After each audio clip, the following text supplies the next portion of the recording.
no, mayong buntag sa tanan.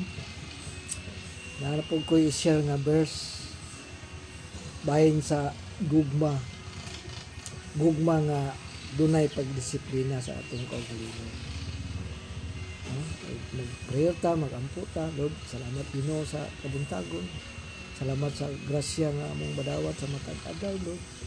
Kalinaw, karipay. Lord, ipadala imong balaan espiritu Ginoo karon matuhop sa akong kasing-kasing ng mga words Ginoo nga akong i-share, Lord. Diya sa imong mga pulong Ginoo. Lord, tagainis kalinaw sa kanunay.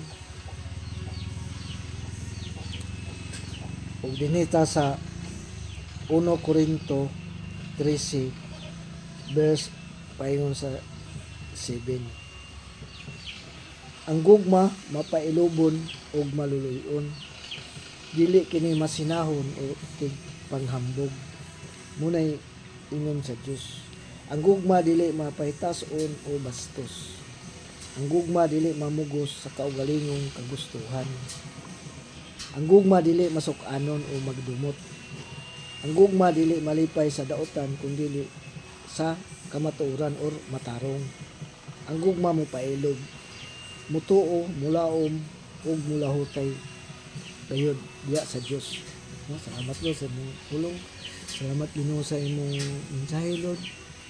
Kining gugma Ginoo, usay atong garbo Ginoo natay gugma pero ang usay ang garbo napasulod sa atong kasing-kasing. Gigugma ko siya pero dili ko makalimot si ang sala. Ano ito? Nagyapon nagpisgot og gugma pero dili maayo gyapon ang sulod siya ang kasing-kasing. So may gugma kita sa tanan nato nga unsay para maayo. Ato na limpyuhan nato atong kasing-kasing. Limpyuhan na nato atong kaugalingon. Dinhi bitaw sa Romans 15 verse 13, no? Ang Ginoo mohatag man gyud, ang Ginoo punon ka sa kaning kalipay, kaning kalinaw, tagaan ka sa Ginoo. Kaning mga paglaom, ihatag nila sa Dios. Ning pagtuo, ihatag nila. Tuan ang ginato, magampo lang ta sa Ginoo, no? Na surrender nato atong mga nasa atong kasing-kasing mga kabugaton. Kaya ang Ginoo mo disiplina gayud. Yun bitaw sa John 2 verse 15, no? Ang Ginoo mo kastigo man. Ikastigo man niya tong namaligya dito sa balay sa iyang ama, templo sa iyang ama, no? Namaligya mga sugarol dito, mga untadya. Ipangyabo mas Ginoo. Kaya ang Ginoo mo kastigo. Gusto sa Ginoo nga kaning templo mao ni atong lawas, no? Gusto sa Ginoo nga limpyo para maangko nato atong mga pangandoy. Anong usay dugay tato bangon sa Ginoo kay naay kakulangon. Limpyuhan ginato atong kaugalingon para maangko nato ang blessing, ang kalinaw, kalipay, no? Kanang basta maangko nato, basta atong limpyuhan atong kasing-kasing, no? Magbasa og Bible, manalangin kada adlaw, magpasalamat sa Dios. Kaya ang Ginoo tuwa sa langit mo magay atong amahan. Kaya kanang atong amahan din sa kalibutan. Mahimo ra man ang gamhanan og mahubog. Kulatahon pang pamilya, agpilon pang mga anak. Pero ang Ginoo dili siya sama sa tao nga dinhi sa kalibutan. Siya mo disiplina, mahatag mo bless gid ang Ginoo. I-bless gid na maminaw sa pulong sa Ginoo, i-bless gid na. Ang magsangyaw sa pulong sa Ginoo, i-bless gid na. Million of blessing gid atong madawat. Ihatag gid na sa Ginoo. Basta kung unsay dili maayo sa tong kaugalingon, atong limpyuhan. Pasaylo ta sa kasala kanato. Kanang wad na lang dumot. Ato gintun-an bisan tuod og sakit. Ayaw pag-ingon anang kung magpadaog-daog ta, daog-daogon na lang ta. No.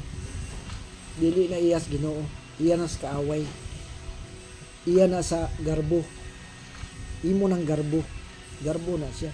So wag tangon na wala, wag tangon para kalinaw, kalipay, no?